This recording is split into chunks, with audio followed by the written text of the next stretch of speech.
Last time ഞാൻ paint unbox ചെയ്യുന്ന video ഇട്ട സമയത്ത് അതിൽ നിന്ന് എനിക്ക് വലിയൊരു കാർഡ്ബോർഡ് കിട്ടിയിട്ടുണ്ടായിരുന്നു. അത് വെച്ച് ഞാൻ എന്തെങ്കിലും ക്രാഫ്റ്റ് ചെയ്യണമെന്ന് ചോദിച്ച സമയത്ത് 1-2 പേര് ചെയ്യണം എന്ന് പറഞ്ഞിട്ടുണ്ടായിരുന്നു. സോ ആ സെയിം കാർഡ്ബോർഡ് വെച്ചിട്ടുള്ളൊരു ക്രാഫ്റ്റാണിത്.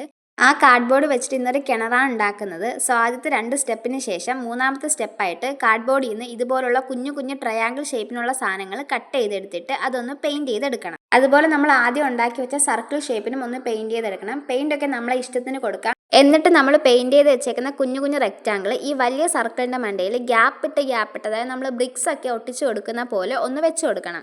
അതിന് ശേഷം ഏകദേശം ഒരേ നീളവും വലിപ്പമുള്ള 3 സ്റ്റിക്ക് കൊണ്ടുവന്നിട്ട് അതിൽ പെയിൻറ്റ് അടിച്ചെടുക്കണം. എന്നിട്ട് ഈ പെയിൻറ്റ് അടിച്ച് വെച്ചേക്കുന്ന സ്റ്റിക്ക് ആ സർക്കിൾ ബേസിൽ വെച്ച് കൊടുക്കണം. ഞാൻ പറയുന്ന കേൾക്കുമ്പോൾ കുറച്ച് കോംപ്ലിക്കേറ്റഡ് ആയിട്ട് തോന്നും, പക്ഷേ വീഡിയോയിൽ കാണുന്ന സ്റ്റെപ്പ് അതേപോലെ ഫോളോ ചെയ്താൽ മതി. ഇതിൻ്റെ ബാക്കി സ്റ്റെപ്പും അതുപോലെ തന്നെ ഫൈനൽ ലുക്കും ഞാൻ സെക്കൻഡ് പാർട്ടായിട്ട് അപ്ലോഡ് ചെയ്യാം. ഈ വീഡിയോയുടെ സെക്കൻഡ് പാർട്ട് കാണാൻ ആഗ്രഹമുള്ളവർ എൻ്റെ ചാനലൊന്ന് സബ്സ്ക്രൈബ് ചെയ്ത് വെച്ചേക്കണേ.